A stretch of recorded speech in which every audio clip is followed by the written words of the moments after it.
में मूवी की अहम किरदार कैडी अपने माता पिता के साथ कहीं जा रही होती है।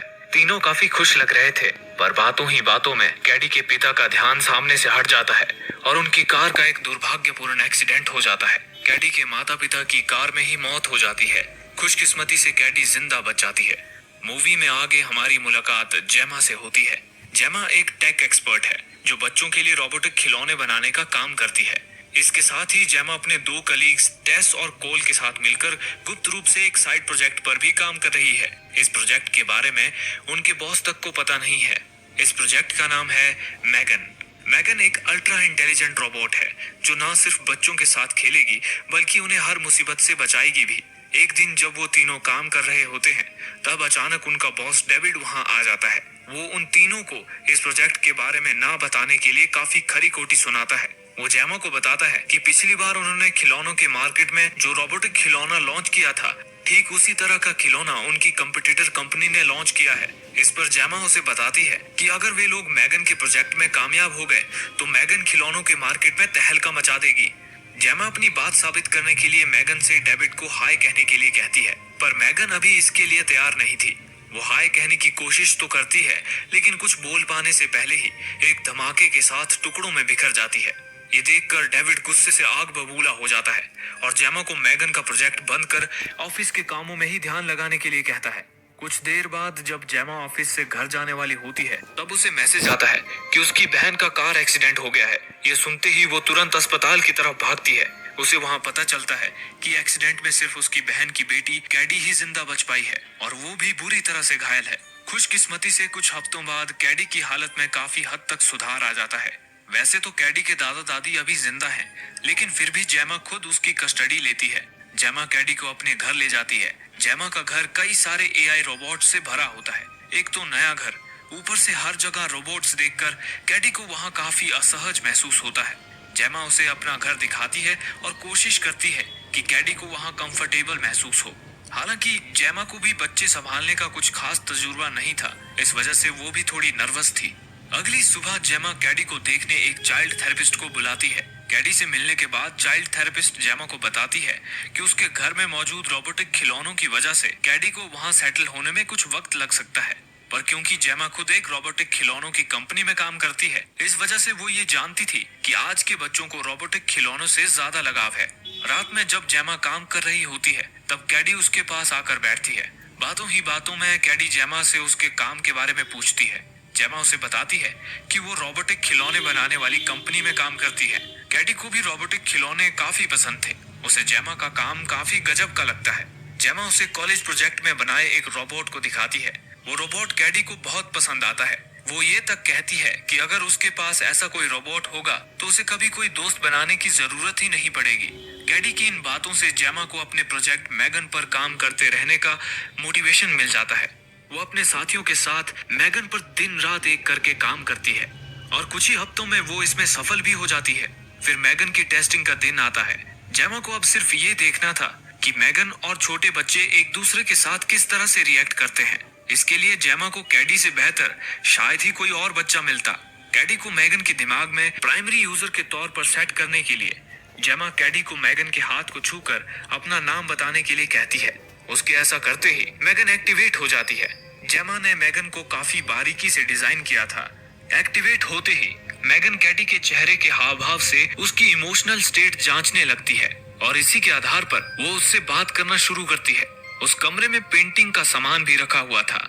मैगन कैडी से कहती है कि उन्हें कुछ पेंट करना चाहिए। हालांकि मैगन उसे ये नहीं बताती कि वो क्या पेंट करेगी, बस कहती है वो कुछ अच्छा पेंट करने वाली है। इसके बाद वो स्केच पेन से कागज पर कुछ ड्रॉ करने लगती है और कुछ ही पलों बाद वो कैडी को उसकी बनाई हुई पेंटिंग देखने के लिए कहती है। पर जब कैडी वो कागज देखती है तो निराश हो जाती है क्योंकि मैगन ने उस कागज पर एक लाइन तक नहीं बनाई थी। ऊपर से मैगन कागज पर पानी भी गिरा देती है। बाहर से देख रहे डेविड को भी निराशा महसूस होती है। उसे भी लगता है कि जेमा इस बार भी मैगन को पूरी तरह से सक्षम बनाने में फेल हो गई है। लेकिन कैडी जब उस कागज को गौर से देखती है तो चौंक जाती है। कागज पर गिरे हुए पानी की वजह से वहाँ मैगन का बनाया हुआ चित्र दिखने लगता है। मैगन ने कैडी की हूबहू तस्वीर बनाई थी। ये देखकर कैडी की खुशी का ठिकाना नहीं रहता। डेविड भी खुशी से झूम उठता है। उसे रोबोटिक खिलौनों के मार्केट में तहलका मचाने का जरिया जो मिल गया था। वो जेमा को जल्द ही मैगन के प्रोडक्शन को शुरू करने का आश्वासन देता है। इसके बाद जेमा मैगन को अपने घर ले आती है। मैगन घर के अंदर पांव रखते ही हर चीज को स्कैन करना शुरू करती है। जेमा ने उसकी ऑपरेटिंग सिस्टम ही इस तरह से बनाई थी कि वो चीजों को स्कैन कर उसकी जानकारी अपने दिमाग में स्टोर करके रखती थी। अब मैगन के पास सिर्फ एक काम था, कैडी का ध्यान रखना। मैगन कैडी की हर छोटी से छोटी चीज का ख्याल रख रही थी। फिर वो टॉयलेट के बाद मैगन को फ्लश करना याद दिलाना हो या हाथ धोना, साथ ही वो उसे रोजमर्रा की जिंदगी में इस्तेमाल होने वाली छोटी से छोटी चीज के पीछे का साइंस बताकर उसका पढ़ाई में इंटरेस्ट जगा रही थी। कैडी अब अपना पूरा वक्त मैगन के साथ ही रहती थी। मैगन कैडी की जिंदगी का एक अभिन्न अंग बन चुकी थी। इस वजह से जेमा को भी खुद के लिए काफी फ्री टाइम मिलने लगा था। ऐसे ही एक दिन कैडी अपने तीर और कमान के साथ खेल रही होती है और मैगन उसे खेलते हुए देख रही थी। तभी कैडी मैगन से उसका गुम हुआ तीर ढूंढने के लिए कहती है। जेमा और उसके पड़ोसी के कंपाउंड में एक छेद था। मैगन को उसी छेद से वो तीर पड़ोस के आंगन में गिरा हुआ दिखता है। वो उसे लाने के लिए आगे बढ़ती है, पर उसे ये नहीं पता था कि पड़ोसी के पास एक खूंखार कुत्ता भी है।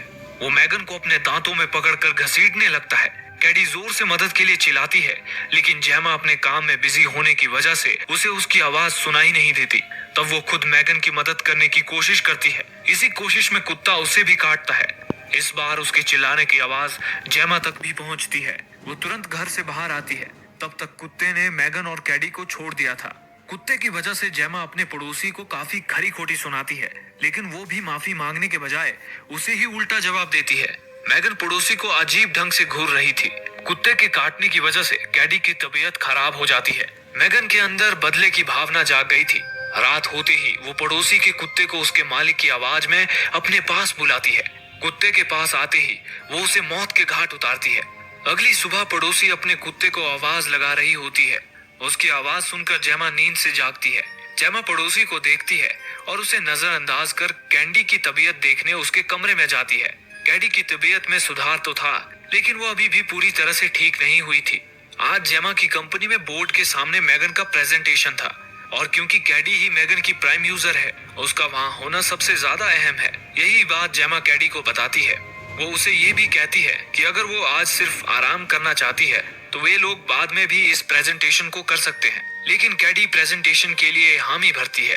प्रेजेंटेशन के वक्त कैडी को मैगन के साथ एक कमरे में बंद किया गया था और बोर्ड मेंबर्स इन दोनों पर नजर रखे हुए थे। कैडी कमरे में उदास बैठी थी। एकाएक वो रोने लगती है। उसे रोता देख सभी बोर्ड मेंबर्स निराश होने लगते हैं, पर मैगन इस सिचुएशन को बड़े प्यार से संभाल लेती है। वो कैडी को उसकी उदासी की वजह पूछती है। कैडी उसे बताती है कि वो अभी भी अपने माता पिता की मौत को भुला नहीं पाई है। मैगन कैडी से उसकी माँ की अच्छी यादों के बारे में पूछती है। कैडी उसे अपनी माँ के साथ बिताए हुए सबसे यादगार पलों के बारे में बताती है। मैगन ये सब उसकी छाती में फिट वॉइस रिकॉर्डर में रिकॉर्ड करती है और कहती है कि अब वो जब भी चाहे इस याद को सुन सकती है। इसके बाद मैगन कैडी का मूड बदलने के लिए एक गाना भी गाती है। बाहर से ये सब देख रहे बोर्ड मेंबर्स मैगन की होशियारी से काफी प्रभावित हो जाते हैं। कुछ लोग तो रो देते हैं। चेयरमैन मैगन से काफी इम्प्रेस हो गया था। वो मैगन का प्रोडक्शन शुरू करने की इजाजत भी देता है और साथ ही डेविड को जेमा के प्रमोशन के लिए पेपर्स तैयार करने के लिए कहता है। दूसरी ओर डेविड का पीए मैगन का कोट चुरा रहा था। पता चलता है कि असिस्टेंट ही वो आदमी था जो कंपनी में तैयार होने वाले प्रोडक्ट्स की डिटेल्स दूसरी कंपनीज को बेचता था। तभी डेविड वहां आता है। डेविड के आते ही वो तुरंत लैपटॉप बंद कर देता है। डेविड को लगता है कि असिस्टेंट कोई गंदी फिल्म देख रहा है, इस वजह से वो उसके लैपटॉप पर ध्यान नहीं देता। डेविड उसे मैगन के प्रोजेक्ट से रिलेटेड कुछ पेपर्स तैयार करने के लिए कहता है और वहां से चला जाता है। अगले दिन कैडी को देखने चाइल्ड थेरेपिस्ट घर आती है। कैडी के साथ सेशन खत्म करने के बाद चाइल्ड थेरेपिस्ट इस नतीजे पर पहुंचती है कि जेमा से एक बहुत बड़ी गलती हुई है। वो कहती है कि जब किसी बच्चे के माँ बाप मर जाते हैं तब उसे किसी दूसरे इंसान के सहारे की सख्त जरूरत होती है। कैडी के केस में बदकिस्मती से वो सहारा मैगन है। यही वजह है कि वो मैगन से भावनिक तौर पर कुछ ज्यादा ही जुड़ गई है। थेरेपिस्ट के मुताबिक मैगन की जगह जेमा को होना चाहिए था, क्योंकि मैगन के उसके साथ होने की वजह से कैडी ने खुद को बाहर की दुनिया